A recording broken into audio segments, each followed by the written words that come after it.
सचिदानंद सदगुरु साईनाथ महाराज की जय। ओम श्री साईनाथाय कहीं भी ना सके। तो साई गीता का जो हमारा अभ्यास वर्ग चल रहा है, ये साई वेद है हमारे लिए। सब श्रुति स्मृति पुराण,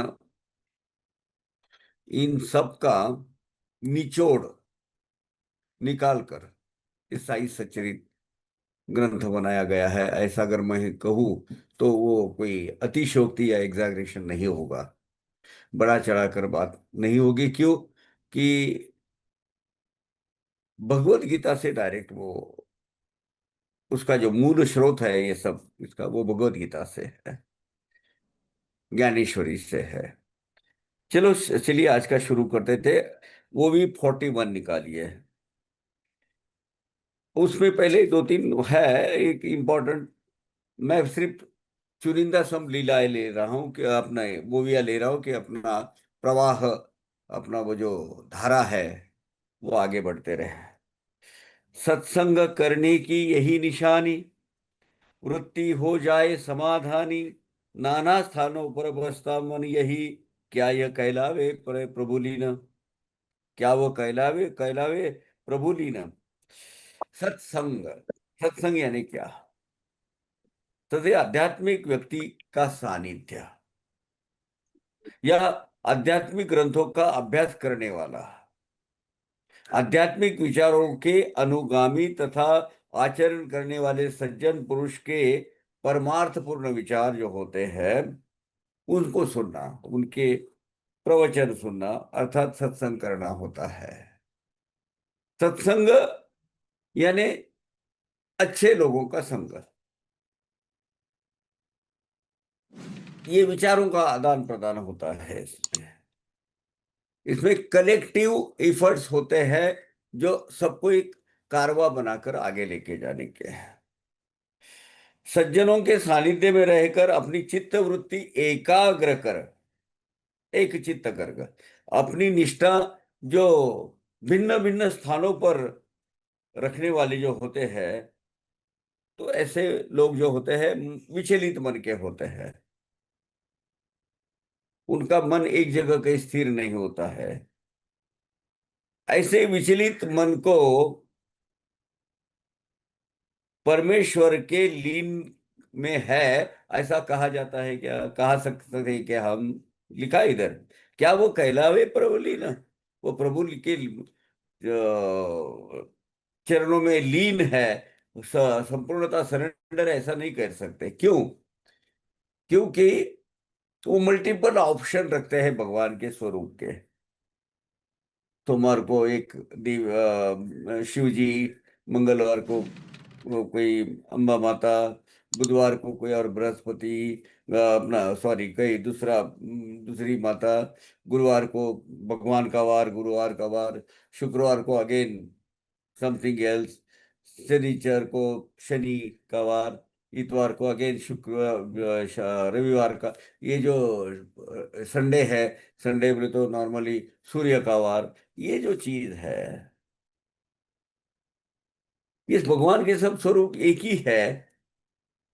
ये स्टेज जब तक हासिल नहीं करते तब तक ऐसा मन इधर उधर भटकते रहेगा। ये एक प्रोसेस भी है।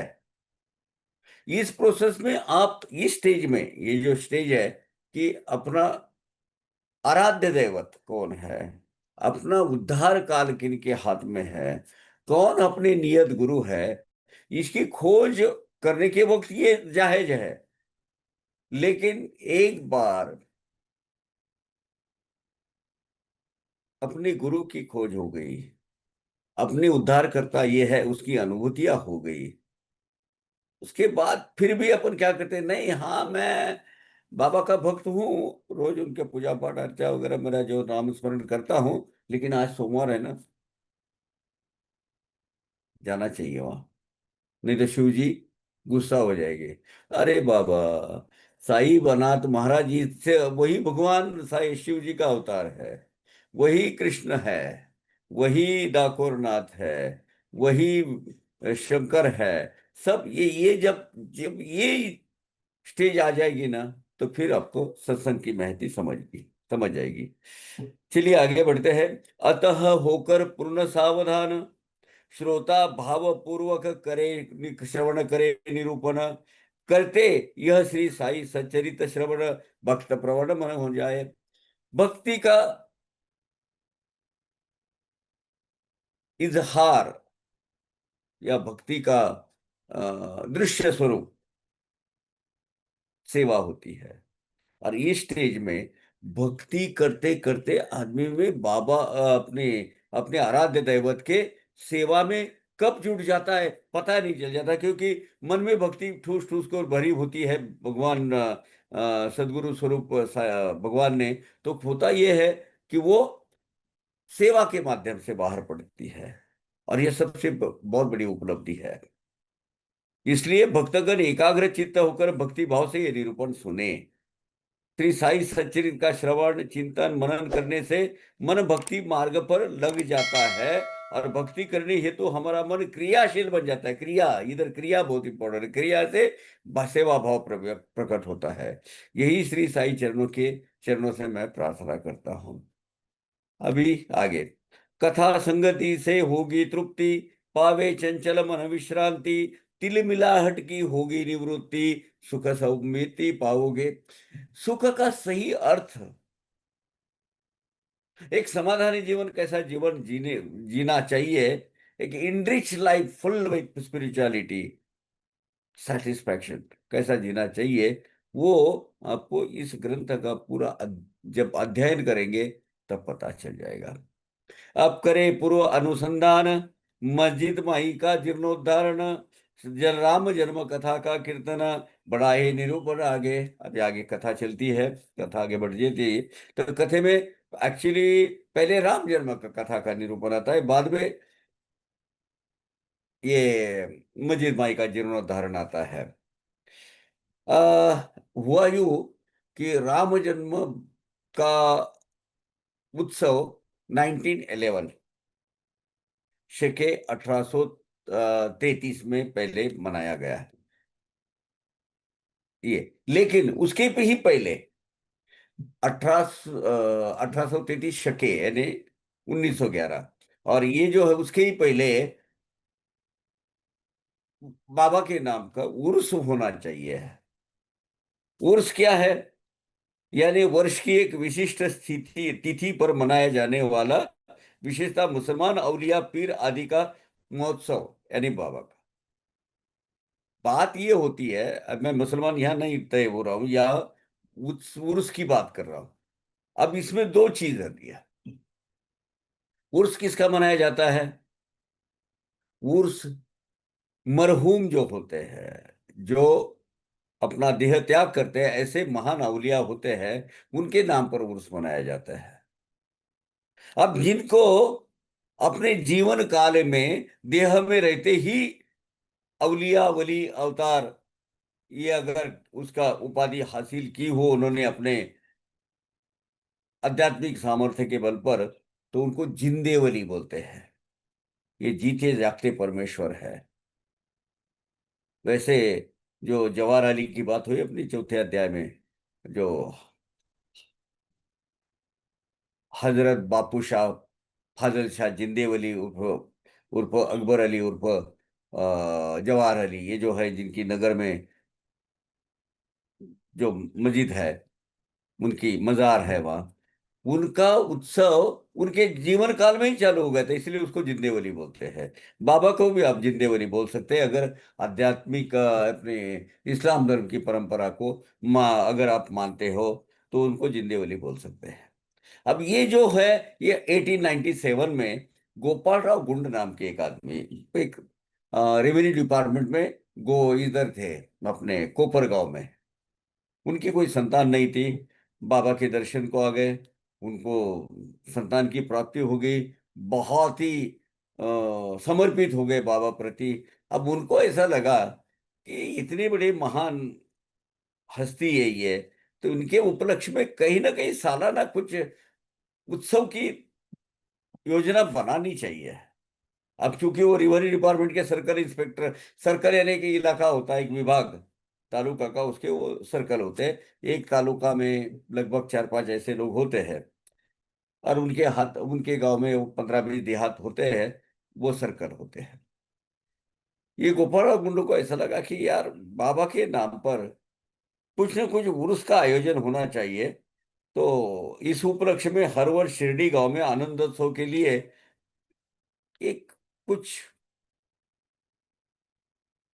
महोत्सव का अरेंज करे।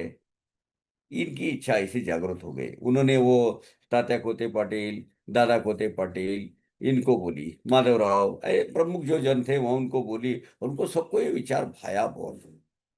बोले यार, इसकी तैयारी करनी चाहिए। फिर इस वार्षिक उत्सव का जो आयोजन करना चाहिए, उसके लिए कुछ नियम निर्बंध होते हैं। ऐसे बिना वजह वैसा ही कुछ नहीं कर सकते, क्योंकि शासन की मान्यता उधर जरूरत होती है। वो एक पर्टिकुलर स्थिति पर कुछ स्थिति ऐसी तैयार न हो, अ,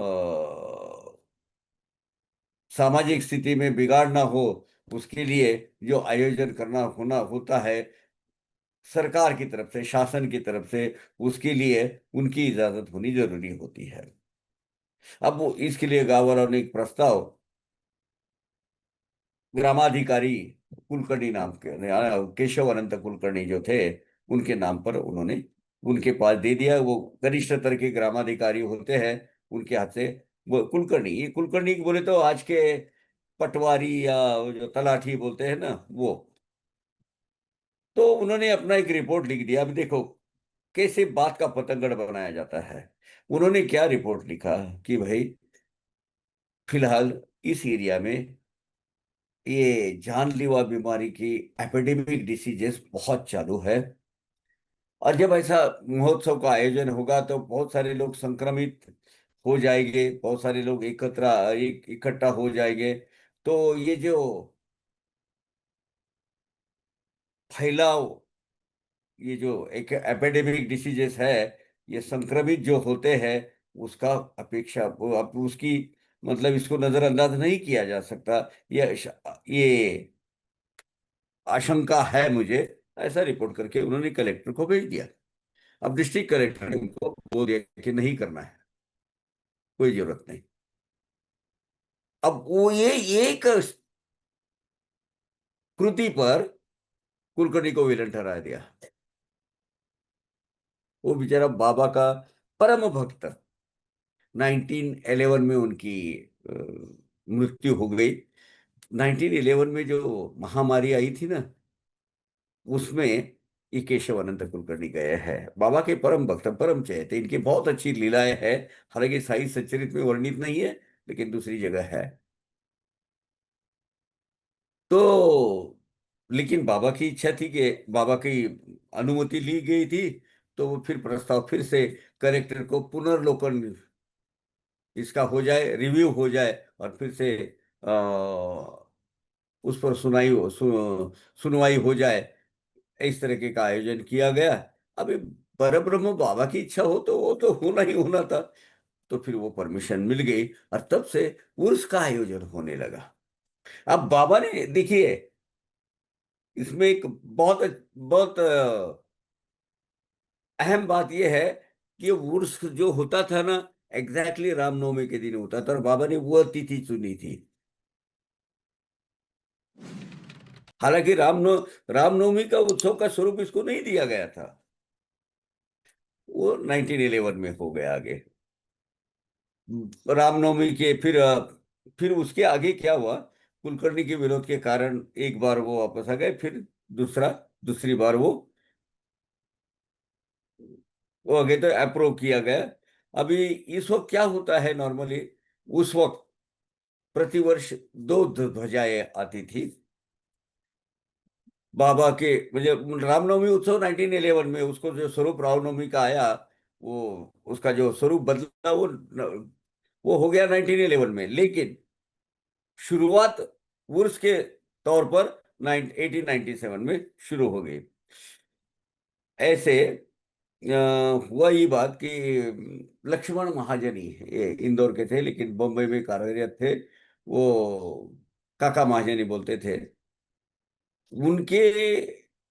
और ओरिजिनल विचार जो आया कृष्ण जागेश्वर विषय में के, इसमें यार बोले ये उर्स का दिन होता है राम जन्मभूमि का, रामनवमी का होता है, और राम जन्म का उत्सव, इसमें क्यों ना ये उस उत्सव का एक हिस्सा बनाया जाए।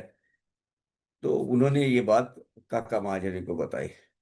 काका महाजनी ने बोले चलो अपना भी बाबा की अनुमति लेते हैं और उनके दर्शन के लिए जाते हैं। अभी ये बाबा की ही परियोजना है। 10-12 साल पहले उन्होंने जो तय किया, 1897 to 1911, 14 साल तक। उसके बाद फिर बोले बाबा की इच्छा बनी, बाबा की अनुमति लेनी बहुत जरूरी है, चलो अपन वहां जाते हैं। वहां गए, काका महाजनी बाबा की जो पूजा अर्चा की सामग्री ले गए थे। तो उस वक्त बाबा को भूल गए ऐसा नहीं, लेकिन बोलने की हिम्मत नहीं हो रही थी। इसलिए बाबा ने पूछा क्या चल रहा था बाड़े में, क्या किस बात पे डिस्कशन हो रहा था। इमीडिएटली फिर काका महाजनी सहमा गया ऐसे, बोले, अभी बाबा को बोलना तो चाहिए क्योंकि बाबा ने खुद ही बोला है। और यही बात कृष्ण जागेश्वर विश्व उनको भी बोली, क्या चल रहा था, क्या दिल में चल रहा है। तो फिर दोनों ने मिलके बोला कि बाबा आना है, यही दिन में अपना उर्स होता है, और यही दिन राम जन्म श्री राम का जन्म भी होता है। तो क्यों ना ये राम जन्म को अपना एक इस उत्सव का हिस्सा बनाया जाए। बाबा ने अनुमति दे दी। अरे बोले बहुत अच्छा हो गया। यही बात फिर बाकी के लोगों को भी बताई गई। तो बोले अभी राम जन्मभूमि नहीं, राम नवमी का उत्सव जब बनाया जाता है, तो उसके लिए एक दोपहर को 12 बजे भगवान के हाथ में वो पलना लगाते हैं, झूला वो उसके अंदर रखते हैं, फिर नामकरण विधि, और उस उपलक्ष्य में कीर्तन का आयोजन होता है। दूसरे दिन गोपाल काला होता है। ये सब उत्सव होते हैं। तो ये आएंगे कहाँ से, ये आएंगे, ये कौन करेगा। तो कृष्ण रागेश्वर भस्म बोले कोई बात नहीं, मैं कीर्तन करता हूँ, आप पेटी पे जाके बैठ जाइए। आप पेटी को जो संवादिनी होती है, हारमोनियम, वो आप बने जाइए। और वो जो राम जन्मोत्सव वो ये करना है आयोजन, उसके लिए एक प्रसाद होता है, वो प्रसाद खास होता है। वो अदरक होता है, आला, सूंठ बोलते हैं उसको, सूखी हुई सूठ पंजरी, मराठी में उसको सुठौड़ा बोलते हैं। यानी वो सबको बांटा जाता है। तो राधा कृष्णा माई थी, वो बोले टाइम पे वो भी लेके आएगी, शुरू कर देते हैं। तो बाबा जैसे लेडी बाग पर गए, वो पलना का वो बांधा गया उधर, राधा कृष्णा माई ने वो सब आयोजन किया था। पलना बांधा गया, कृष्ण जागेश्वर भीष्म कीर्तन के लिए खड़े हो गए। काका महाजनी टाइम पर सब लोग तैयार हो गए। काका महाजनी पेटी पर जाके बैठे, इतने में बाबा लेडी बाग से वापस आए। अब बाबा का जो बिहेवियरल पैटर्न का कोई प्रिडिक्शन नहीं था, कब गुस्सा हो जाएगा कब आग बबूला हो जाएगा पता नहीं चलता है। वो गए उधर और बोले वो काका को बुलाओ। अब इनकी पतली होने लगी। अब क्या करे, बोले बाबा ने बुलाया है, गुस्सा हो जाएंगे, क्या हो जाएंगे पता नहीं। धीरे धीरे धीरे धीरज ढाढ़स बांध कर वहां तक चले गए। बोले ये पलना क्या है। बोले बाबा वो राम जन्मोत्सव मनाने के लिए उसका एक विधि है, और वो 12 बजे ठीक उस पर वो एक प्रतिकृति रखी जाती है, और उनका नामकरण करके उसका वो पलना जो झूलते जो 12 जो रोए वो करते हैं, वो गाना गाते हैं, गीत गाते हैं। तो उस उपलक्ष्य में बांधा गया है। तो बाबा बहुत प्रसन्न हो गए। वो बाजू में जहां बैठते थे, बाजू में नींबर में दो हार, फूलों के हार रखे थे।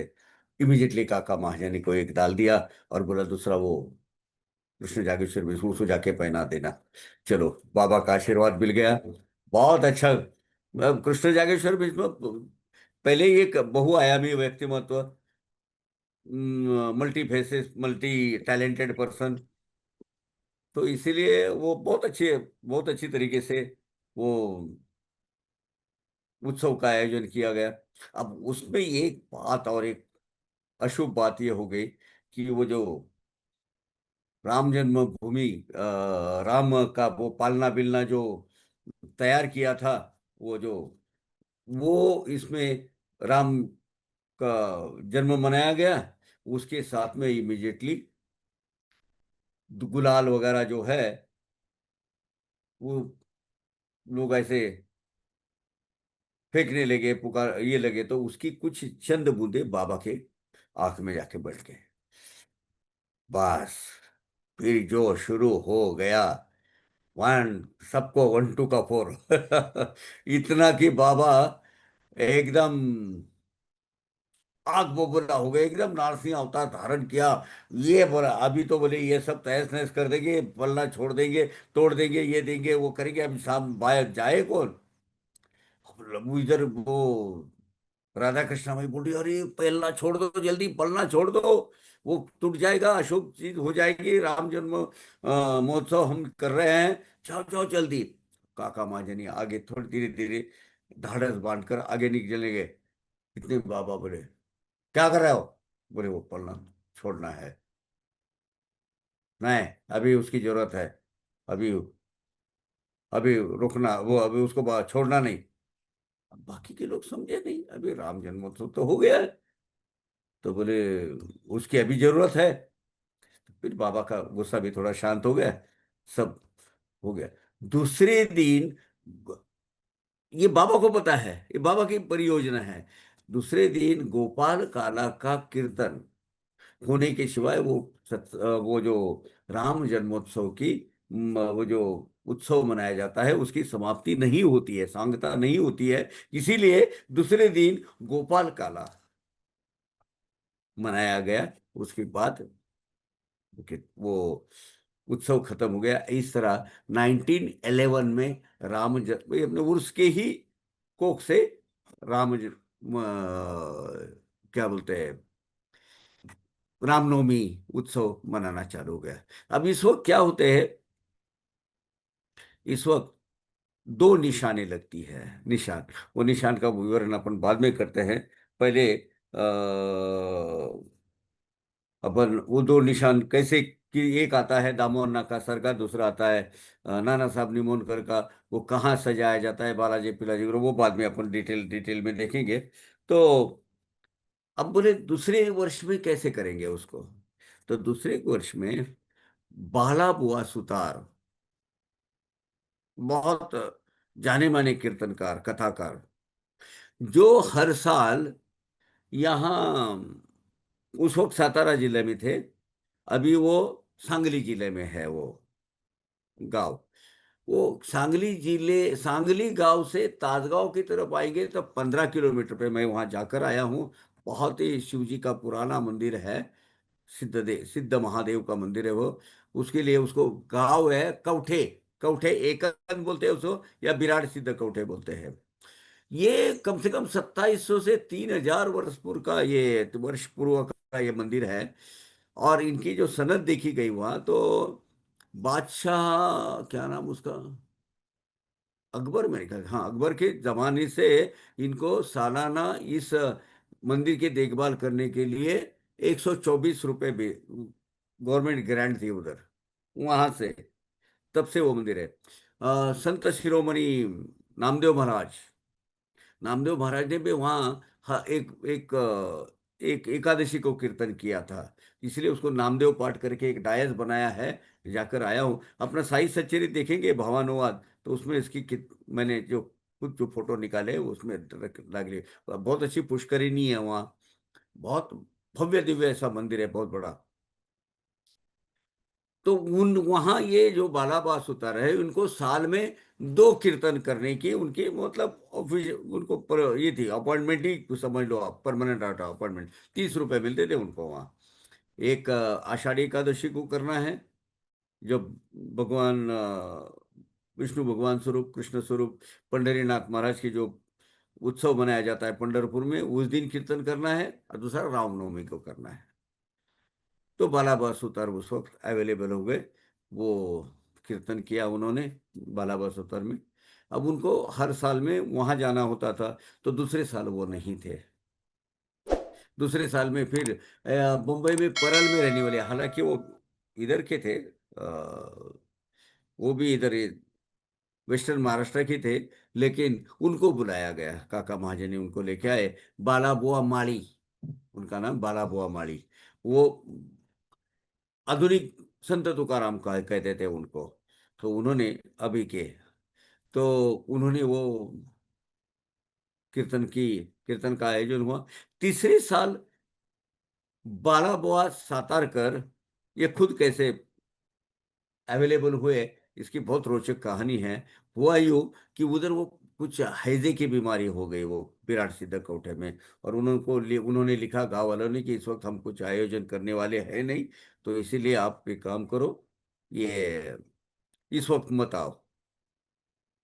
बोले यार, एक तो साल का विदागी, वो भी तो वो ही गई, ऊपर का संत सेवा भी रहेगी, तो चलो रामनवमी के उत्सव में इधर चले जाएंगे अपन। तो वो रामनवमी के उत्सव के लिए का इनके पास गए, काका दीक्षित के पास, पार्ला में। और पार्ला में जाने के बाद उन्होंने बोला यार इस वक्त ऐसा ऐसा है, तो इच्छा है कि रामनवमी का मैं कीर्तन करूं। बोले बाबा के ऊपर है, परमिशन उनकी लेनी पड़ेगी। जाने आने की चिंता मत करो, वो खर्चा मैं दे दूंगा। आप वो मैं वहां जाऊंगा, बाबा की परमिशन लूंगा, आपको खत लिखूंगा, खत मिलते ही फौरन आ जाना।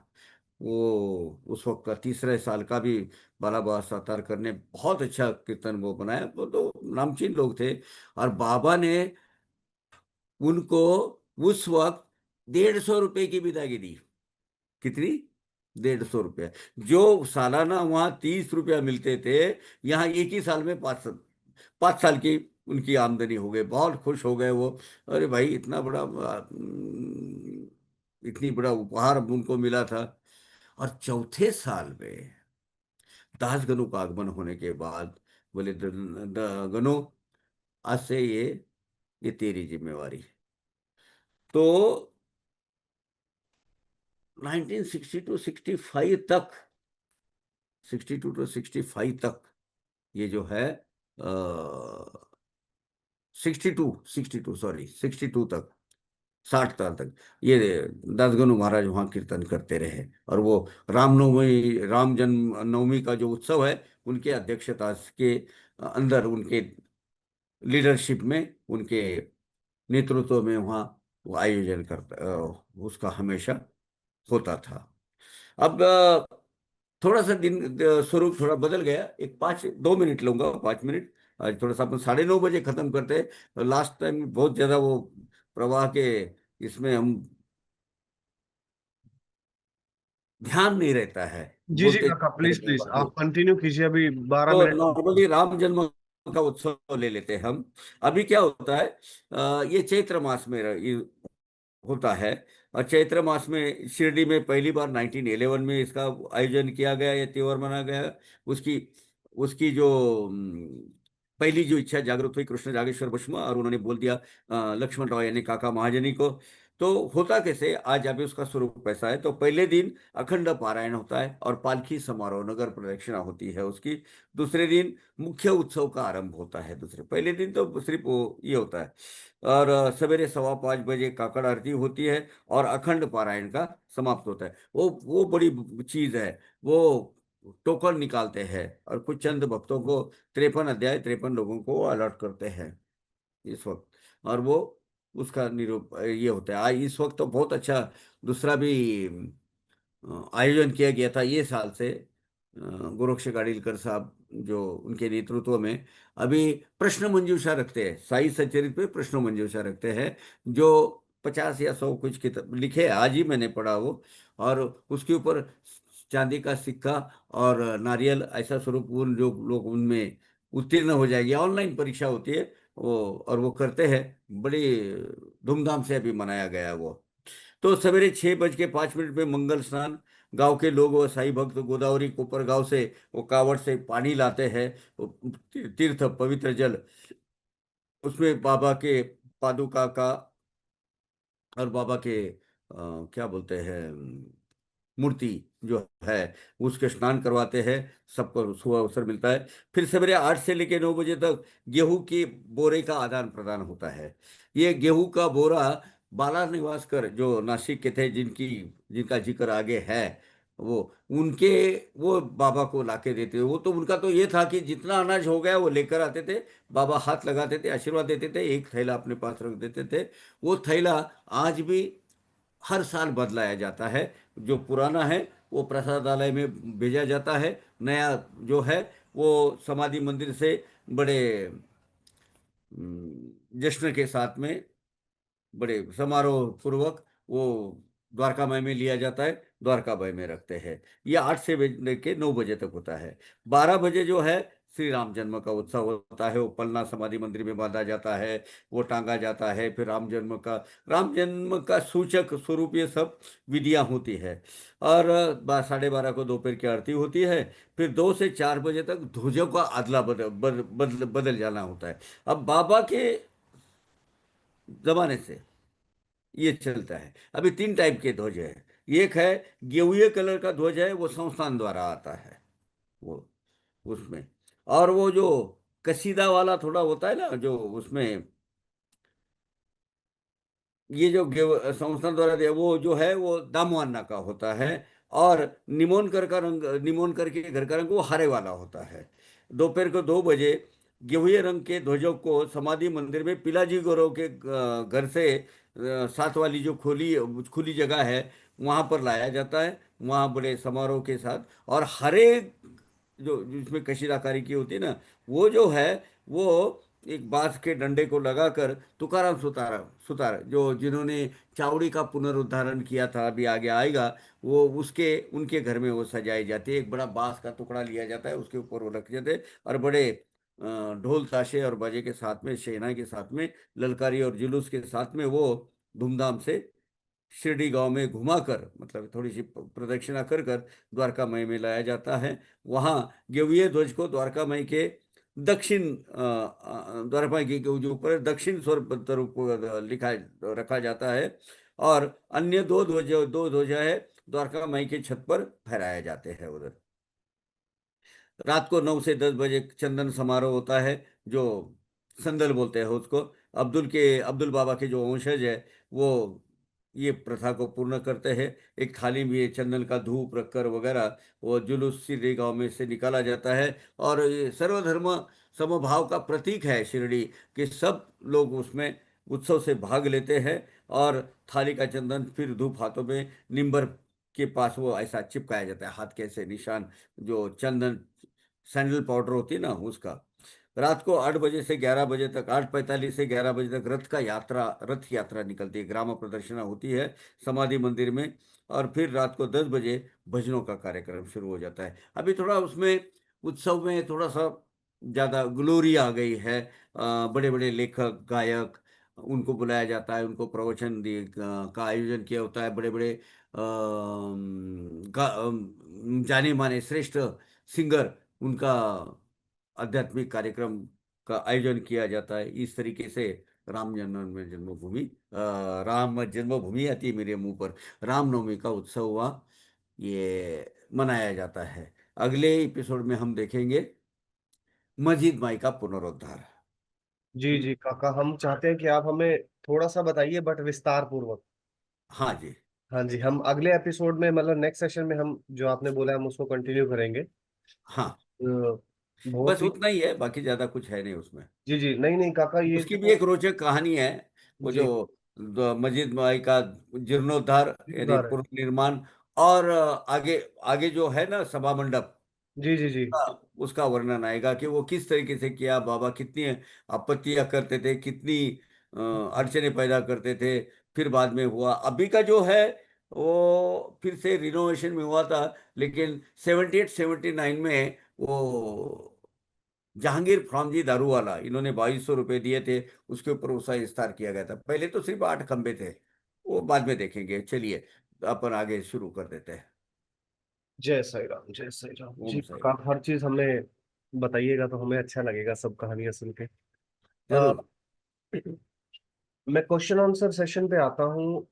सबसे पहले हैंड रेस किया था लक्ष्मी जी ने। हाँ जी। लक्ष्मी जी, आप क्विकली अपना क्वेश्चन पूछ लीजिए, या पूछ लीजिए अनम्यूट करके।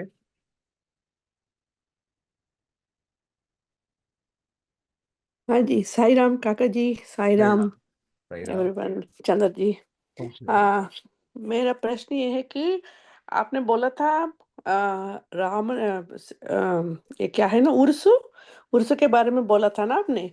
हाँ, तो उसमें आपने बोला कि गोपाल राव गुंडू ने शुरू किया था ना उसको। उस उन्होंने इनिशिएटिव लिया था उधर।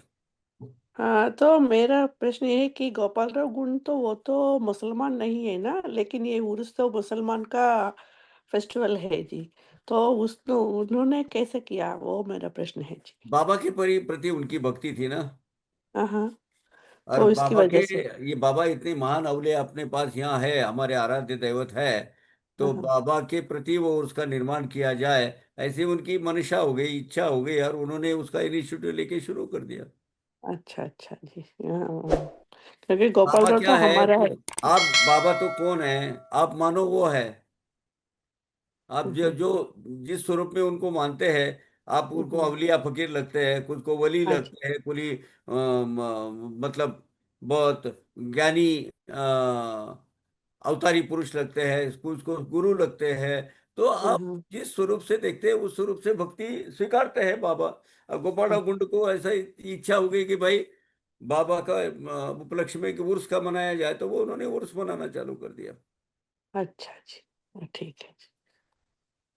और थैंक यू थैंक एक यू। और, ओम साई राम जी, लक्ष्मी जी। काका, एक प्रश्न और है प्रीति दीपक जी के यहाँ से। Om Sai just wanted to know if the walls in Dwarkamai and Chavadi, do they still have the same stone structure which existed from Baba's time? Because whenever we go to Dwarka Mai, I feel a beautiful, inexplicable connect with those stone walls there. Okay. Om Sai Ram, just wanted to know if the walls in Dwarkamai and Chaudi, do they still have the same stone structure which existed from Baba's time? Because whenever we go to Dwarkamai, I feel a beautiful, inexplicable. ये तो decoration बाद में हुआ है, ये renovation हुआ है। 2009 में भी उसमें काफी बदलाव आए थे, लेकिन द्वारकामय का जो स्ट्रक्चर है, स्टोन बेसिक, वो वैसा की वैसा ही जो रिनोव किया गया था। वो द्वारकामयी, वो ये रिनोवेशन में उसमें बस ऊपर से थोड़ा डेकोरेटिव किया होगा, लेकिन वहाँ का जो पूरा जो चीज है, बाबा जिस वक्त जब बाबा वहाँ जो उनका जो निवास स्थान था, वैसे ही कि वैसे ही जतन किया हुआ है। हालांकि उसकी छत नहीं बदले है, स्टोन नहीं बदले हैं, कुछ भी नहीं बदले हैं। समाधि मंदिर का भी यही है। समाधि मंदिर में तो उन्होंने बुटी, मेरे उनके पास संपर्क है अभी भी, उन्होंने तो ये क्लियर कॉन्ट्रैक्ट लिखा था कि no alteration will be done. अब थोड़ा विस्तारीकरण किया गया, लेकिन मूल जो ढांचा है उसको किसी तरह का अल्ट्रेशन नहीं किया गया। तो मूल स्वरूप है वो, एक चीज और मैं, समाधि का भी और द्वारका माई का जी भी। काका, मैं एक चीज और इंफॉर्मेशन कह लीजिए, या फिर अभी रिसेंटली एक चर्चा हुआ था। उसमें दिल्ली के एक बाबा के डिवोटी हैं, तो वो कुछ वहां पर कुछ ब्यूटिफिकेशन करवाना चाहते थे समाधि मंदिर में, हम्म जहाँ से हम एंट्री करते हैं, जहाँ वो श्री सच्चिदानंद सदगुरु साईनाथ महाराज, जो पूरा हम्म वो हम्म हम्म श्लोक लिखा हुआ है, गणेश जी की मूर्ति है जहाँ पर। तो उसके लिए उन्होंने उनको बोला गया कि आप सीईओ सर से बात कीजिए, जो गाडगिल जी हैं वहां पर अभी आजकल। तो उन्होंने साफ मना कर दिया उनको कि एक जो आर्कियोलॉजिकल जो डिपार्टमेंट है, जो गवर्नमेंट का है, करेक्ट। पहले आप उनसे परमिशन लेंगे, वो देखेंगे आकर कि आपको क्यों करवाना है और क्यों? संस्थान करवाने के योग्य है या और नहीं। उसको अल्ट्रेशन की परमिशन नहीं नहीं होती, मिलती क्योंकि जी, बिल्कुल। आर्कियोलॉजिकल डिपार्टमेंट ने वो एक वो जो वास्तु है, वास्तु एक पुराण वास्तु करके घोषित की हुई है। So you cannot do any changes there. जी जी जी जी, बिल्कुल बिल्कुल बिल्कुल, आप सही बता रहे हैं। ऐसा वहां पर अल्ट्रेशन करने का अभी कुछ ऐसा नहीं है, आप किसी की भी परमिशन से नहीं। एक बार तो मुझे ऐसा हुआ, 5 7 8 साल हो गए 5 6 साल, मुझे गोपाल राव जी का फोन आया था। गोपाल राव बोले तो, गोपाल राव बुट्टी नहीं, उनके पोते, जी उनका फोन आया था कि काका मैंने सुना है, वो लोग बोले अभी ये जो पुनर्निर्माण हो रहा है उसमें इधर दरवाजा गिरा रहे, ये अल्ट्रेशन कर रहे हैं, वो कर रहे हैं, वो हम होने नहीं देंगे, क्योंकि हमने जो अर्पण किया था इसका इसी तरह जतन किया जाए, ये हमने लिखा था। मतलब सर बिल्कुल नहीं है, ऐसी कोई मंशा किसकी नहीं है। और रिनोवेशन में, ब्यूटिफिकेशन में, डेकोरेशन में कोई ऐसा करने का कोई अधिकारी है ही नहीं। तो आप चिंता मत कीजिए। बोले नहीं आप जरा देख लेना। बोला भाई मैं देख लेना, बोले तो मैं कोई अधिकारी नहीं हूँ, लेकिन अगर ऐसा कुछ होता है तो मैं आपके नजर पे लेके आऊंगा और संस्थान को भी बता दूंगा। जी जी जी जी जी। रिक्की जी का एक क्वेश्चन है, उसके बाद मैं ज्योत्सना जी आपके पास आता हूँ, आपने हैंड रेस किया हुआ है। ओम साई राम काका, मैं काफी समय से 5-6 सालों से बहुत ज्यादा सोचता हूँ, ओवर थिंकिंग करता हूँ किसी भी विषय को लेकर। और साइंस चरित्र को में ऐसा लिखा है कि साइंस चरित्र में ऐसा लिखा है कि चित्त का कार्य है चिंतन करना, बिना चिंतन किए एक क्षण भी नहीं रह सकता, क्योंकि मैं लोगों की कुछ बातों को दिल पे ले लेता हूँ। तो क्या ये बाबा की ही लीला है जो बाबा ने अपनी पूजा पाठ तथा अपनी लीलाओं में मेरे चित्त को लगा दिया? जी बिल्कुल। ये दो चीजों की गलत कर रहे हैं आप।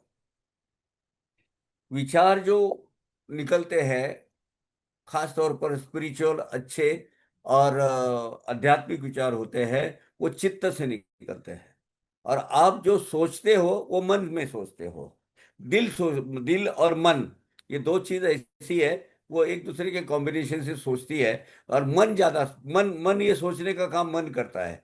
वो अपने को इधर उधर एक जगह स्थिर नहीं होने देता।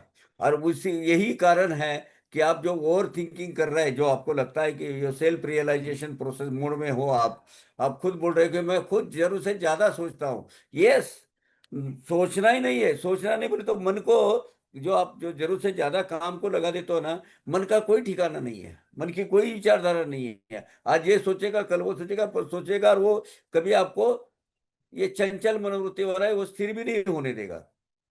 तो आज साई सचर में जो लिखा है, चित्त का कार्य, चित्त का कार्य चिंतन है। चिंतन कौन करता है? सेल्फ रियलाइजेशन करता है। मन क्या करता है? जस्टिफिकेशन करता है। ये चिंतन जो है, मन अपना अंतकरण चतुष्ट, अंतकरण के 4 विभाग माने जाते हैं, मन चित्त बुद्धि अहंकार। मन और चित्त अलग है।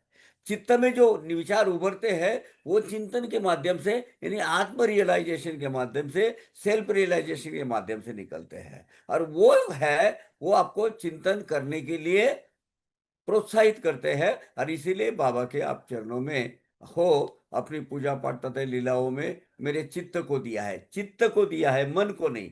सोचता मन है, करते चित्त का है। दोनों अलग अलग है दादा।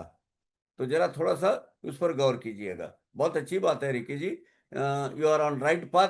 इतना ही है, मन को जरा वो जरूर से ज्यादा वो क्या बोलते हैं, उसको जरा अहमियत दे रहे हो, इंपॉर्टेंट दे रहे हो। मन को जितना आप निग्लेक्ट करोगे ना, उतना वो आपको तकलीफ नहीं देगा।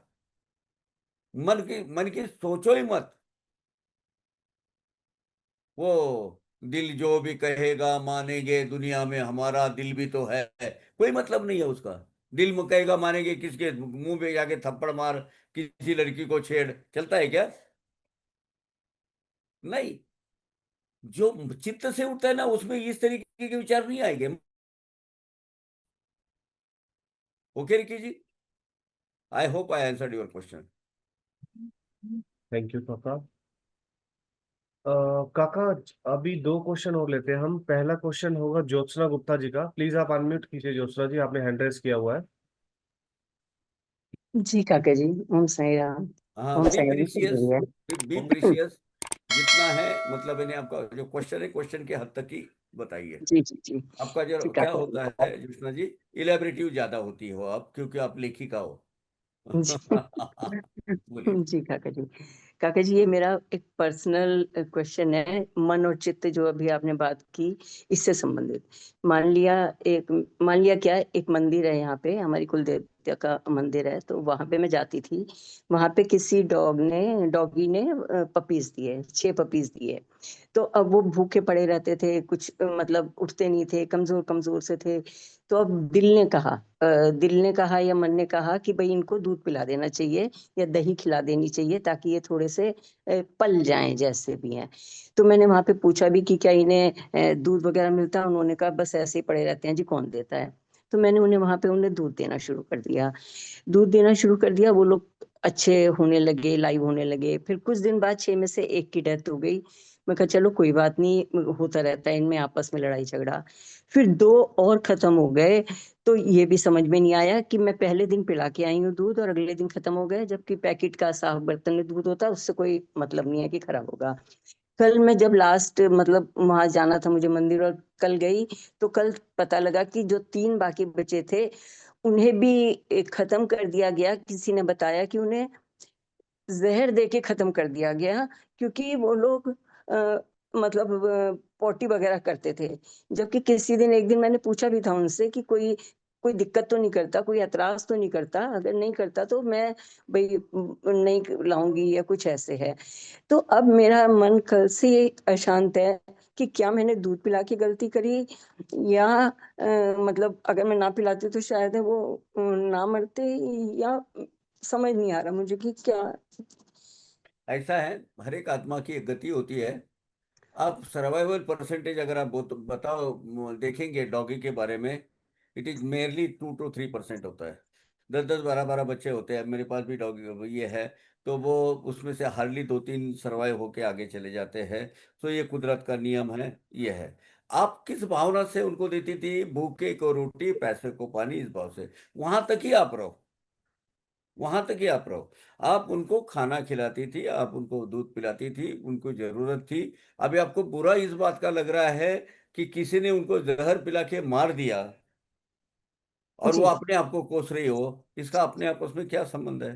कुछ भी नहीं। आपका काम कहाँ था? वो बच्चे को, उसको उसको सही तरीके से नर्सरिंग हो जाए, उनको नर्चरिंग हो जाए, इसके हिसाब से आप देती थी। अब कल आपको पता चला, अब वो कौन है ऐसे उनको उनका कर्म उनके साथ जो आप बोल रही वो मंदिर है, और मंदिर में अगर ऐसी चीजें होती है जी तो उनके जी पास जी दूसरे अल्टरनेटिव ऑप्शंस थे।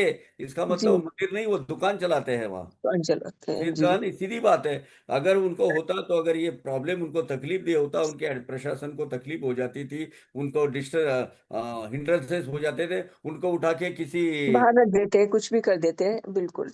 तो मुझे आपका एतराज करना क्वेश्चन, चाहिए वहां जाके? आपका आपका इससे कोई संबंध नहीं है। आपने अपना काम किया, और इसको ज्यादा दिल पे सोचो भी मत। वो आत्मा की गति उतनी थी, उसके हिसाब से उनका देहा वो हो गया, उनके हाथों से उनका जाना था, उनके वो चले गए। आप अपने आप को कोस जी। ओ तो मुझे आगे। मंदिर जाके कुछ उन्हें बोल कहना भी नहीं चाहिए, कोई शिकायत भी नहीं करनी चाहिए? बिल्कुल नहीं चाहिए। जी जी जी। क्या करोगे आप? ठीक है। आगे। शुक्रिया काका जी। धन्यवाद। थैंक यू जोशना जी। अंशु टंडन जी ने हैंड रेज किया हुआ है, आप प्लीज हाँ अनम्यूट जी। करिए अंशु जी। ओम साई राम काका। मेरा प्रश्न है कि मैं बाबा की सगुण उपासना तो ठीक से कर रही हूँ, लेकिन निर्गुण उपासना जैसे बाबा का ध्यान वो नहीं कर पाती हूँ। तो क्या मुझे अभी और इसमें उसको कैसे करूँ या कैसे उसको आगे इम्प्लीमेंट करूँ? सगुणोपासना में क्या क्या अंतर्भूत है, क्या क्या करते हो? मतलब बाबा का जैसे अभिषेक कराना, बाबा को भोग लगाना, आरतियां करना चारों टाइम की, वो सारा तो मैं कर लेती हूँ। बट मंदिर जाना वो सब होता है, लेकिन बाबा का मेडिटेशन या ध्यान नहीं मेरे से होता है। अपने महज एक एक्सरसाइज के रूप में इसको कर रही हो कि दिल से कर रही हो ये सब उपचार? जब बिल्कुल करना है दिल से, करके लिए कर रही हो? बिल्कुल दिल से बाबा, मुझे अच्छा लगता है सब कुछ करना, मुझे अच्छा लगता है बाबा की। आपको अच्छा लगता है कि जी। बाबा को प्रसन्न करना है, कि आपके लिए अच्छा करना लगता है इसलिए करना है? नहीं नहीं, अच्छा लगता है। आपको अच्छा लगता है जी इसीलिए कर रही हो? जी दिल की तसल्ली के लिए, जी। मन रखने के लिए, ये करने से मुझे अच्छा लगता है। थोड़ा सा कहीं ना कहीं कंफ्यूजन है, डायलेमा स्टेट है। आप इसको सुलझा दीजिएगा। देखिए, महज एक एक्सरसाइज करने से महज एक एक्सरसाइज करने से और ये लाल फूल फूल चढ़ा के और ये तोयम समर्पयामि दिव्यम दर्शयामि वगैरह उससे जो कर आप जो कर रही हो, और ये अच्छी बात है, अपने सगुर उपासना का एक भाग है आपका, वो आप करते रहिए, कोई तकलीफ नहीं है। इसी से आगे बढ़ने की कोशिश कीजिए। इसी से आगे क्या करोगे, बाबा पर पूरा पूरा सरेंडरनेस, समर्पितता की भावना से, और एक नेचुरल तरीके से होना चाहिए। अरे 9 बज गए, अभी मुझे आरती का समय हो गया, मुझे आरती करनी चाहिए। दिस आर ऑल एक्सरसाइजेस है। इसमें एक बाबा को प्रसन्न करने के लिए उनको क्या अच्छा लगेगा वो मैं करो। तो बाबा ने तो इनको तो बोल दिया है, मुझे तो कोई उपचार की जरूरत नहीं, मुझे मुझे सिर्फ आपके दिल का भाव चाहिए, भाव दीजिए, तो भाव करिए, भाव के ऊपर ध्यान दीजिए। धीरे धीरे ध्यान लग जाएगा बाबा की तरफ। ध्यान लगाना यानी आंख मूंद करके बाकी सब काम धंधा छोड़ के हाथ में मारे के साईं राम करते बैठना, वो नहीं। क्या करो कि जिसकी वजह से, अच्छा, जब पतिदेव आपके रूठते हैं तब क्या करते हो उनको मनाने के लिए, खुश करने के लिए? कुछ क्या? नहीं, अपने आप नहीं नहीं, अपने आप अपने नहीं, वो हीलिंग को काम के लिए कुछ तो करते हो, नहीं, तो कोई पतिदेव नहीं कन्विंसिंग रूठते, बिहेवियर तो होता है। काका मैं ही रूठ जाती हूँ, वो नहीं रूठते ज्यादा। चलो, आपको रेगुलर लाइन पे लाने के लिए आप क्या करते हो, अ, ट्रैक बदल देते हो ना? जी। हाँ, तो वो उनका ट्रैक वैसे, बाबा को प्रसन्न रहे, बाबा मेरे साथ हमेशा रहे, बाबा मुझ पर हमेशा वो कृपा नजर मेरी तरफ रहे, उनकी नजरें करम रहे, मेरे ऊपर सदा रहे, इसके लिए जो भी चाहिए वो करिए। उनको एक निवाला भी एक प्रसाद के रूप में रखती हो, बाबा आप खाइए ना प्लीज, ये आपके लिए है। भावना बहुत इंपॉर्टेंट है। महज एक सगुणोपासना इससे उपचारों से कुछ नहीं होगा। ओके, प्रेम भाव, भक्ति भाव, इसको जागरूक करने की कोशिश कीजिएगा। आगे। थैंक यू काका। थैंक काका यू काका। निशा जी का एक प्रश्न है। निशा जी ने लिखा है कि काका आई वांटेड टू नो, अगर हमारे ही परिवार से कोई डिप्रेशन में है और उनसे भक्ति नहीं हो रही है, तो क्या हम उनके प्रेयर्स और उनके पारायण कर सकते हैं ताकि उन्हें बेटर लगे, या फिर उन्हें खुद अपने लिए ही प्रेयर्स और पारायण करने हैं और आध्यात्मिक रास्ते पे चलना पड़ेगा? ये निशा जी का प्रश्न है काका। ऐसा है, आप दूसरों के लिए प्रार्थना करती हो तो वो जल्दी फलीभूत हो जाती है। बाबा जल्दी सुनते हैं कि अरे ये जीवात्मा ऐसा है और दूसरों के लिए अच्छा सोचता है, उसके लिए प्रार्थना करता है, उसके लिए मुझे मनाता है। तो इसका निजी स्वार्थ तो है ही नहीं, ये अपने इसके लिए तो नहीं है, लेकिन ये एक बड़े दिल वाला आत्मा है। तो बाबा तो सुनते ही है, और ऐसे लोगों को तो प्रार्थना करनी चाहिए। और इतना नहीं, वैश्विक प्रार्थना, जब जितना आपका दिल बढ़ा ना, उतने लोगों की प्रार्थना आपसे होगी। जितना आपका विस्तार हो जाएगा अपने अस्तित्व का, स्पिरिट कॉस्मिक एनर्जी के लेवल पर, ज्ञानेश्वर माउली ने तो क्या लिखा है, भूता परस्परे जड़ो मैत्र जीवाचे, सब मैत्र, वो एक दूसरे को प्यार की भावना से, मैत्री की भावना से देखो। वो सदगुरु वामन राव पै थे, मेरा निजी परिचय था उनसे। वो कहते थे हमेशा, हे ईश्वरा, सबको अच्छा रख, सबको भला रख, सबका सुखी कर, सबका कल्याण कर, सबका ये कर, और सबके मुंह में तेरा मुंह जो शुभ नाम है, पवित्र नाम है, वो सब लोग पवित्र वो उस करते रहे। आप अपने 2 लेवल पे काम कर सकती हो। भगवान साईनाथ को उनके बारे में ये करो, प्रार्थना करो, उनको बोलो कि इसको अच्छा करे बाबा। मेरी प्रार्थना ही है, ये मेरी आपसे विनती है। और उसको भी बोलो, सुन, तुझे अगर अच्छा होना है, ये डिप्रेशन में गया है, ये होना है, बाबा की उदी लगा, बाबा का ये उदी मिश्रित पानी घोल कर पी ले, बहुत अच्छा लगेगा। उसको भी प्रोत्साहित करो भक्ति करने के लिए, और इस तरीके से आप सीख जीत जाओगी। ठीक है। थैंक यू नमस्ते काका, Ram. Thank you. Thank you Nisha ji, thank you काका। काका एक थैंक यू। प्रश्न है आरवी साईं का। आरवी जी पूछ रहे हैं कि समाधि मंदिर में बाबा जी की समाधि स्थल के बारे में प्लीज डिटेल में बताइए अगर पॉसिबल है तो। हाँ, डिटेल में समाधि कैसी हुई, क्या हुई वगैरह, वो बहुत बड़ा उसमें 4-5 एपिसोड चले जाएंगे, आधे आधे घंटे के, 2 घंटा लगेगा उसको सब बताने के लिए। जी। करेंगे। समाधि मंदिर, जी। समाधि कैसे निर्माण हुई, कैसी हो गई, क्या प्रोसेशन हुआ, क्या क्या रिचुअल्स किए गए, कैसे कैसे नगर प्रदक्षिणा हुई, फिर कैसे बाबा को बहुत डिटेल में बोला। उसका वर्णन है, लेकिन वो 42 अध्याय में आता है इसमें। तब तक अपना एक अध्ययन का प्रवास चलते रहा, क्योंकि दिन ब दिन मैं देख रहा हूँ लोग 20-25 के ऊपर नहीं बढ़ रहे हैं। अगर ये 14, 12, 13, 14, 15 तक आने लगे लोग, तो हम बंद कर देंगे इसको, ये सत्संग को। क्यों? क्योंकि सब तक पहुंचे, यही हमारी विचारधारा है। और आपके जैसे आ, मुमुक्षु जो बोलते हैं, उसको बोलते तो ईगर ईगर जो रखते हैं कि भाई मुझे ये जानना है, मुझे वो जानना है, उसके लिए सत्संग जारी रहेगा। ओम साई राम। ओम साई राम काका। रिक्की जी का एक प्रश्न है, काका कृपया एक प्रश्न का उत्तर प्लीज। क्या साईं हाँ सच्चरित्र बोलिए। जो आखिरी का अध्याय है हाँ उसमें जो बोलिए। विधि है कि साईं सच्चरित्र का इस तरह से ही सप्ताह पारायण करना चाहिए या साधारण से? कृपया काका, कृपया एक प्रश्न का उत्तर प्लीज। क्या साई सचरित्र में जो आखिरी का अध्याय है उसमें जो विधि है कि साई सचरित्र का इस तरह से ही सप्ताह पारायण करना चाहिए या साधारण से? देखिए, ये 7 दिन का पारायण क्या है? अष्ट अष्ट शत अष्ट शत अष्ट शत अष्ट अष्ट, ये जो है, यानी 8, 8, 7, 8, 6, 8, 8, ये जो है, ये एक सप्ताह, पारायण का सप्ताह, उसकी एक नियमावली बना के रखी है।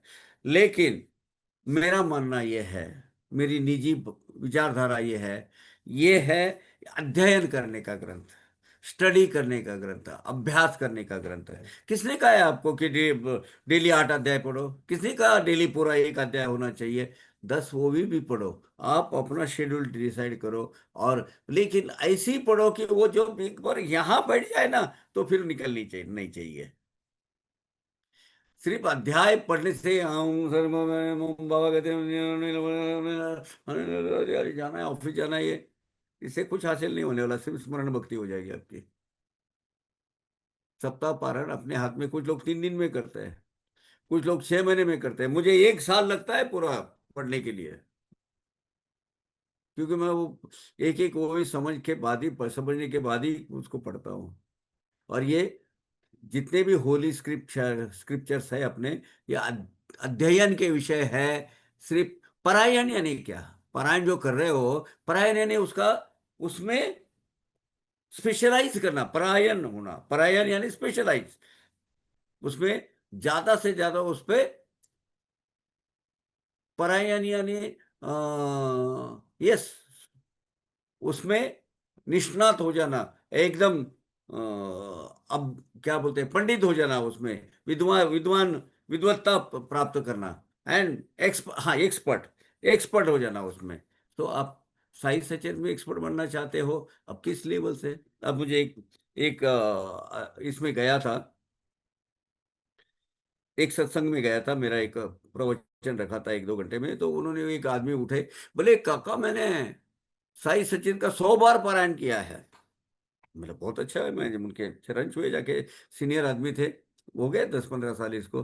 और बोला देखो साहब, मुझे एक वो भी का समझ में नहीं आया, आप 100 बार पारायण कर चुके हो, तो जरा एक वो भी का अर्थ बताइए ना। असमर्थ अपने फाट के लेने, मैंने पूछा उनको 20वें अध्याय की। बोले ऐसा कुछ है उसमें? मेरे तो समझ में नहीं आया। तो 100 बार पारायण करने का क्या मतलब हुआ? अगर सिर्फ आपको ये जिह्वा के एक्सरसाइज के लिए आप करते हो, तो वो समझ के नहीं करते हो, तो क्या क्या खाक समझोगे? आपके ऊपर निर्भर करता है रिकी जी, किस तरीके से करना है। ओम साई राम। ओम साई राम काका। एक और प्रश्न है काका। ओम साई राम पवार काका और सभी साईं भक्तों को प्रणाम। मैं एक विनम्र प्रश्न पूछना चाहता हूँ बाबा से संबंधित।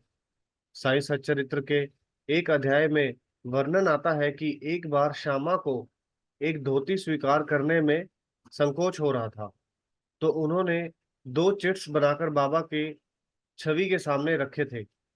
एक पर स्वीकार करना है और दूसरे पर नहीं करना है। हम्म। जब एक छोटा बच्चा आकर एक चिट उठाता है और वही चिट बाबा का संकेत माना जाता है। मेरा प्रश्न, यह है कि अगर हम कभी किसी डिसीजन में उलझन में हो और समझ नहीं पा रहे हो कि क्या करना सही है, तो क्या हम भी इस तरह बाबा के सामने श्रद्धा और विश्वास के साथ दो चिट्स रखकर उनका मार्गदर्शन ले सकते हैं? क्या आप इस संदर्भ में अपना अनुभव या बाबा का आशीर्वादित दृष्टिकोण हमसे समझना समझा कर साझा कर सकते हैं? पवार काका, आपके मार्गदर्शन के लिए हृदय से आभारी रहूंगा। तो बहुत बड़ा क्वेश्चन है। काका, मैं बहुत बड़ा आप कुछ भी क्वेश्चन है बोले, ये। मैं आपसे एक अनुरोध करूंगा कि आप एक वो एग्जांपल जरूर दीजिएगा जो आपको स्वप्न आया था। तो ये मैं अभी दे दूं क्या? 9:30 बज गए। 10 मिनट लगेंगे इसको। 10 मिनट लगेंगे काका, तो हम पाँच मीटिंग का। 5 से 10 मिनट तो जरूर लगेंगे। जी जी। बताइए बताइए प्लीज। प्लीज यस काका बताइए। देखिए ऐसा है, ये जो आनंदराव पाखाड़े जी थे जो चरनी रोड में बॉम्बे में रहते थे, उनके पास काका साहब दीक्षित और श्यामा वगैरह सब लोग वहाँ पहुँचे थे। उनके पास कुछ आयोजन था। तो उस वक्त काका के दिमाग में आया, अरे यार ये कितने लोग हैं, वो इसकी नाथ नाथ नवनाथ। संप्रदाय के बारे में डिस्कशन हो रहा था। तो बोले यार क्या अपने से ऐसी भक्ति होगी? क्या भक्ति है लोगों की? क्या कभी अपन इस पर यहाँ तक पहुंचेंगे? तो उनको, अब उनका अपना ज्ञानी आदमी थे और बहुत विनम्र भाव से वो ये विचार उन्होंने रखा था। श्यामा ने सुना था, अरे क्यों नहीं, बाबा के होते हुए हमें ऐसा आना ही नहीं चाहिए, ऐसे विचार ही नहीं आने चाहिए, बोले काका। तो उतने में आनंदराव पाखाड़े को सपना आया। आनंदराव पाखाड़े ने बोला कि ऐसा ऐसा मुझे बाबा ने रात को सपने में बोला है, तो सपने में बोला है तो मुझे आपको ये देना है, तो प्लीज स्वीकार कीजिए। तो काका को विनती की। श्यामा ले नहीं रहे थे, तो काका के विनती की कि काका आप बोलो ना। तो श्यामा बोले कि देखो भाई, बाबा को पूछेंगे।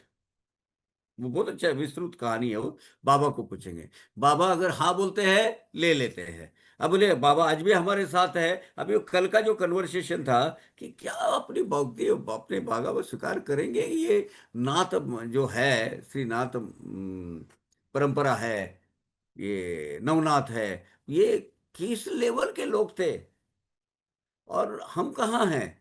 तो उन्होंने क्या बोला, बाबा का आशीर्वाद है तो सब कुछ है। इसके कंटिन्यूशन में उसके कॉन्टेक्स्ट में आप ये लीला पढ़ सकते हो। तो फिर बोले भाई देखो, अपन बाबा को पूछ लेते हैं। अब ये क्या हुआ, उनका विश्वास दांव पे लगा है। किनका? श्यामा का, काका का। बाबा अभी हाँ बोलेंगे तो हाँ, नहीं बोले तो नहीं। तो उन्होंने वो अपना विश्वास दांव पे लगा दिया। ये का मैं लूं क्या नहीं लूं, आखिरी में वो लेना आ गया, ले लिया। बहुत सारे लोग मेरे गए 40-50 साल में मुझे मिले हैं कि हर एक चीज बाबा के सामने चिट्ठी डालेंगे और उसके हिसाब से करेंगे। और क्या बोलते हैं, उसके हिसाब से करते। कुछ लोगों को वो उनका मार्ग है, कर सकते हैं। आपको अगर अच्छा लगता है करो। मेरे लिए तो बिल्कुल ये जहर साबित हुआ। ये इसीलिए कि बहुत ही मेंटल डिप्रेशन में था। 8-9 की बात है, 2008-9 की। और बहुत तितर बितर हो गया था, सब ध्वस्त हो गया था मेरा, मतलब निजी जिंदगी, भौतिक जिंदगी, सब घर अपने वाले छोड़ गए थे, अकेला, मतलब मैं और काकी। और बहुत ही तकलीफ दाई इसमें थी। बाबा के प्रतिष्ठा वगैरह वो सब सब सब अपनी जगह बरकरार थी। एक दिन काकी गई थी बॉम्बे और मैंने बोला का बाबा अभी मेरे से नहीं सहा जाता और ये सब है ना, मुझे कोई दिशा नजर नहीं आ रही है, मुझे मरना है। तो मरो क्या नहीं मरो, तो इसलिए मैंने 2 चिट्ठियां डाल दी बाबा के सामने। पहली बार आ गया, मर मर जा। अब मैं हिल गया, अंदर से रोने लगा, बहुत दूर से अकेला ही था घर में। रोने लगा तो बोला बाबा ये क्यों बोल रहा है? तो फिर वो क्या, तो फिर मैंने क्या बोला, शायद गलती हो गई होगी, कुछ एक बार नहीं सुने होंगे, चलो दूसरी बार डालते हैं। दूसरी बार भी मर जा, तीसरी बार भी मर जा। अब मैं बोला, मैं फुट फुट के रोने लगा, बोला बाबा जी क्या क्यों बोल रहे हो उतने में? 5 बार मैंने डाला, 5 बार। और आखिरी में बोला ठीक है भाई मर जा, बोले तो अपन मरना चाहिए। दूसरा चारा है बाबा ने रखा नहीं है। तो मैंने अपना वो कुछ खाना पीना बनाया था, अकेले ही था, दाल चावल बनाए थे, दाल चावल खा ली। और क्या जानो मैंने अचानक मुझे उस वक्त सोने के टाइम नहीं था, वो 11-12 बज गए थे सवेरे, और मुझे नींद आना चालू हो गई। नींद आ गया, नींद में पीछे ऐसा बड़ा एक झटका लगा पीछे, जोर से ओ करते मैं उठ गया। और उतने में मुझे आवाज आई, गधे, मेरे होते हुए तुझे इस तरह के सवाल आने क्यों चाहिए? मरना है, उसके लिए मैं हूं साथ तेरे, मरने दूंगा मैं तुझे, पागल। बाद में इस तरह के सवाल कभी भी पूछना नहीं। इतनी इतनी जल्दी हार गया? अरे अभी तो बहुत कुछ करना है। अरे तेरे से कुछ और बहुत होना होना है। तू अपने बारे में सोचता क्यों है? कभी तो सोचता कि आपने अब मेरे जीवन की नैया तुम्हारे हाथ में दी है, जीवन का डोर तुम्हारे हाथ में है, तुम बोलो वैसा करो, तो वैसा ही करना। क्यों मरना चाहता है? जब मैं मारूंगा तब मर जाना। और ऐसा जोर से लगा था ना पीछे उसके बाद फिर मैंने तब से ये मार्ग छोड़ दिया, मतलब बाबा गलती हो गई, आज से ये मेरा मार्ग नहीं है, मेरे सूट नहीं है। रिकी जी कौन है? वैभव, विभव, विभव, आपको अगर सूट करता है तो आप करो यार, मेरे लिए तो मैं ये आपको ये सलाह देने के हकदार नहीं हो, क्योंकि मुझे जोर की पड़ी है इसमें। थैंक यू काका फॉर एक्सप्लेनिंग दिस। हाँ, before we wrap up the today session, मेरा एक रिक्वेस्ट है सभी डिवोटीज से। देखिए, हम सब बहुत सारे प्रश्न लेकर आते हैं, क्योंकि काका जब इस सेशन को ले रहे होते हैं तो हम उतनी उत्सुकता पूर्वक ही सेशन को ज्वाइन ज्वाइन भी करते हैं। अगर किसी के प्री क्वेश्चंस होते हैं तो वो आते ही आप इनबॉक्स में डाल के छोड़ दीजिए। अगर आपके चैप्टर से रिलेटेड या अध्याय से रिलेटेड कोई प्रश्न नहीं है तो। वैसे तो अगर आपके अध्याय से रिलेटेड क्वेश्चन होंगे तो सभी के लिए वो एक कॉमन क्वेश्चन होगा, तो सबको अच्छा लगेगा। लेकिन फिर भी अगर आपका कोई पर्सनल क्वेश्चन है या कुछ भी है, तो आप आते ही उसको इनबॉक्स में ड्रॉप कर दीजिए, ताकि हम उसको नेक्स्ट सेशन से टाइमली सबसे पहले ले सके। क्योंकि फिर जब सेशन स्टार्ट होता है क्वेश्चन आंसर का, तब आप क्वेश्चन राइट करते हैं तो सभी के क्वेश्चन नहीं लिए जा सकते। आज भी हम थोड़ा सा ओवर टाइम हो गए हैं, 6 मिनट, लेकिन कोई बात नहीं, अच्छा लगा काका। आपकी वाणी से जो हमारे हृदय में उतर जाए वही हमारे लिए बहुत है। वही तो मकसद है सत्संग का। सत्संग तो यही है ना, जी काका। अच्छे लोगों से अच्छे लोगों को जुड़ना, यानी संतों का संग होना, जी काका। सत्संग होना, सत्य का संग होना। जी।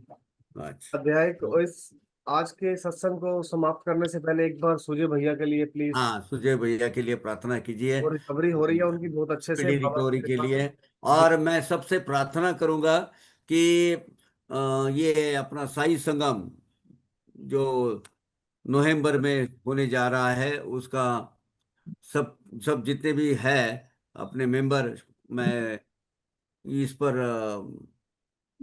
आशा करता हूँ कि आप उसके भी मेंबर हो, साई संगम के। तो कल से अपने को एक परमानेंट स्टे, एक प्लेटफॉर्म बनाना है, परमानेंट एक संस्था बनानी है, कि इसमें जैसे अभी वो ज्योत्सना जी ने, अरे ऐसा ऐसा हुआ, वो अच्छे भाव से करने लगी, ये करने लगी, लेकिन उसको बुरा अनुभव आया। अब वो अपने आप को कोस रही है कि वो बच्चों को दूध पिलाया, वो डॉगी को, कि मैंने गलत किया कि सही किया। इसके लिए हम एक अच्छा एक प्लेटफॉर्म, एक डायस उपलब्ध करने जा रहे हैं साई संगम के माध्यम से। उसको रजिस्टर करवाया गया है चैरिटेबल कमिश्नर के साथ में। और इसके हर साल उसकी फीस रखी है, वहाँ 1100 सब समथिंग है।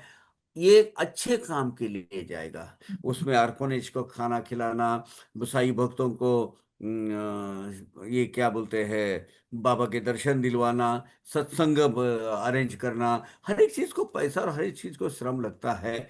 लेकिन उसमें हम कर ही खुद की इच्छा ऐसी है कि हम कुछ ज्यादा डोनेट करें।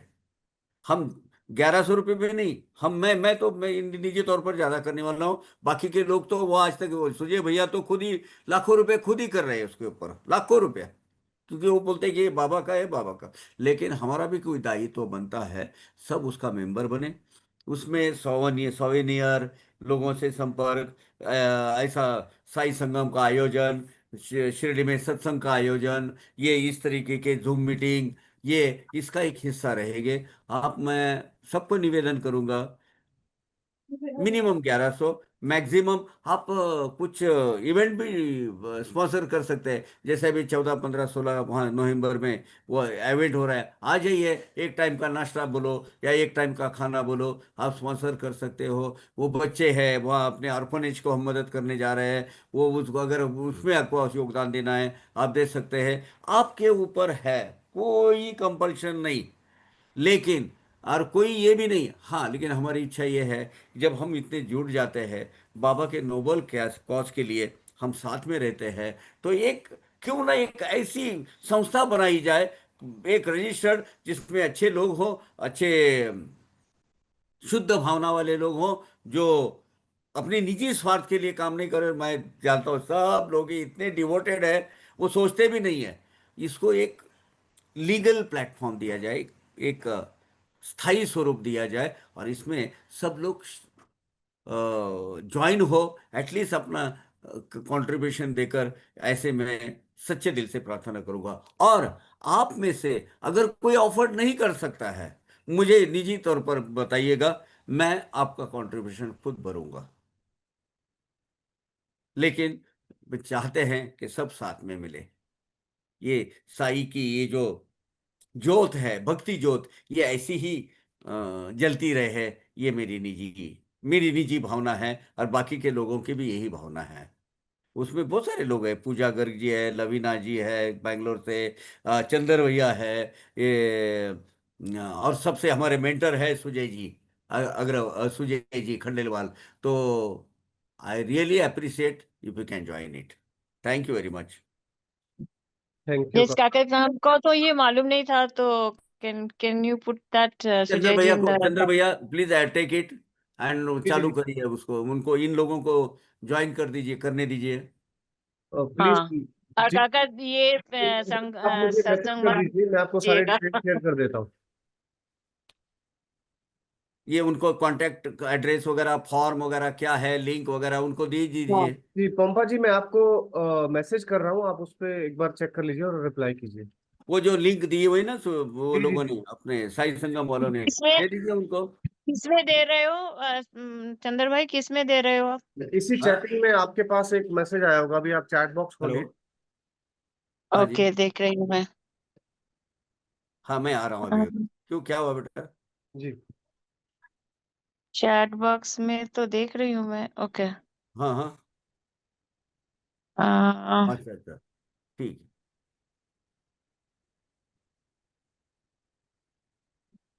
ओके, एक ठीक बार आप फिर से डालोगे, मैं मुझे दिख नहीं है। रहा ओके।